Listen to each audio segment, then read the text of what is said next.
I'm sorry, am I getting a deep warmth around a mince pie? Yes, you are. Hello, my loves. Today I want you to consider a mince pie. Yes, a mince pie.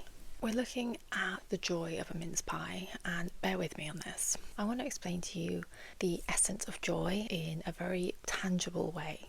When you consider a mince pie, do you feel immediate joy in your heart? No, because it's a piece of pastry with some fruity filling, but bedded into that pie is 10, 20, 30, 40, 50 plus years of joy. For so many of us, joy is bedded into that humble mince pie because we have made them, we have shared them, we've eaten them, we've bought them, and we have enjoyed mince pies. Or even if we haven't enjoyed mince pies, we know people that we love who do, and that association of a joyful time, i.e. Christmas, and the humble mince pie means that suddenly the mince pie takes on this whole other quality. It takes on the quality of joy. The mere glimpse of the first mince pie in November can instigate the warmest rush of joy. In the middle of a Tesco's aisle, other supermarkets are available. We feel this deep glow within us, and we question it sometimes if we stop and think about it. I'm sorry, am I getting a deep warmth around a mince pie? Yes, you are, because that mince pie holds potentially decades worth of joy in its little pastry crust.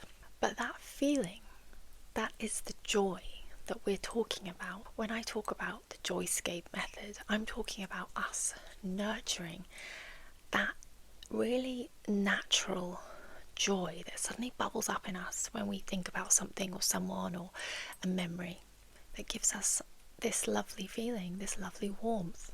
The magic about joy is that it can come during the hardest times in life. So for example, I lost my dad in 2022, and that first Christmas was really tough. He passed away in the November, so it was very close to Christmas, and in spite of that, I was able to have moments of joy by remembering things like in the morning he would come downstairs and he would put on this specific Christmas album, and I did that in the morning. I do that every year now, even when I'm at home with my own family, and in the morning I would always put on this album because the first beats just bring about nearly 40 years of joy for me. That, like, the memory is, and like even now thinking about it, like I can feel that joy, like that song, I just know it and I love it. And obviously now it's tinged with a sadness, but it doesn't take away the joy. This is what's so important about cultivating this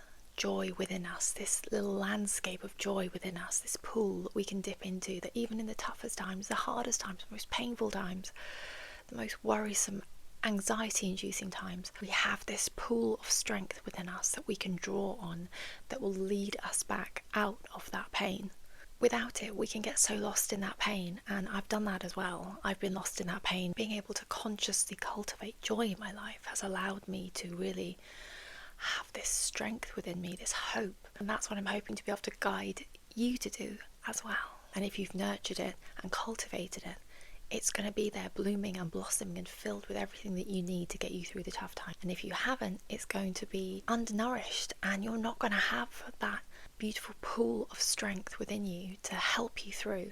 And I bring you now back to the mince pie. Think about something at Christmas or a holiday that's important to you, that you look at it and you go, yeah, that's special. That brings me that little burst of joy, that little bubble of joy, and that's what we're going to be focusing on. So just take a few minutes now just to think about whatever that is. For me, it's a mince pie, and it's that first few chords on that CD. But what is it for you? What's your magical, joyful little thing that just at a special time of year gives you that little spark? And let me know in the comments. I'd love to know. And let's see if we all have similar little moments, because actually underneath it all, we're all human, and we're all going to have similar experiences of life and experiences of joy, maybe not identical but similar. And let's all inspire each other with our own little moments of joy.